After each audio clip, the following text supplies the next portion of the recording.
President William Ruto spent a better part of his speech defending his move to have opposition members appointed into his cabinet, saying it was time the country united to move forward after weeks of protests. The president named 4 ODM members into his cabinet, assigning the opposition the powerful and lucrative docket of national treasury. As Citizen TV's Emmanuel now reports, the president also reiterated that he had heard the protesters and outlined measures aimed at addressing the issues they raised during the month-long protests. In his additional lineup for cabinet secretary positions, President William Ruto was keen on actualizing the broad-based government that he, for the first time, mentioned at the steps of KICC during the signing of the IEBC Bill 2024.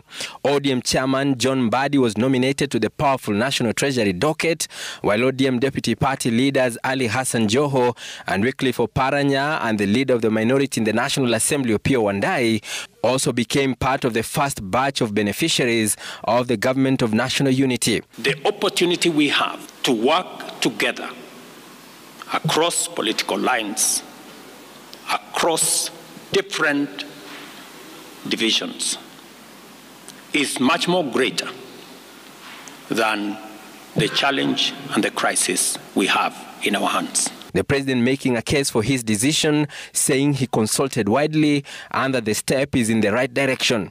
I am acutely aware that the responsibility of managing the affairs of the country vested in the cabinet, in the expanded cabinet, will require of us to work together. And with the enraged populace which led the demonstration still infuriated by the police killings, the head of state called on the security agencies to release protesters in police custodies and pledged that the police who killed innocent protesters will be brought to book.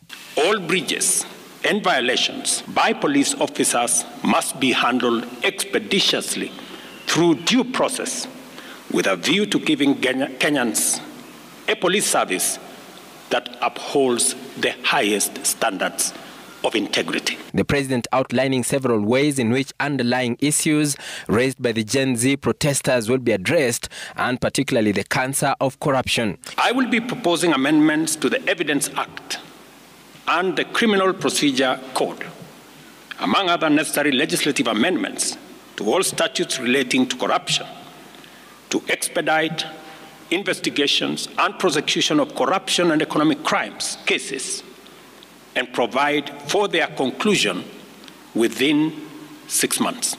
President Ruto will now be concluding the naming of the members of his cabinet in coming days, with the Attorney General docket still vacant and possibly another CS post. The move by President William Ruto to include members of the opposition in his cabinet is expected to elicit more reactions online and offline, as the members who have been appointed are expected to be vetted by the Committee on Appointments of the National Assembly.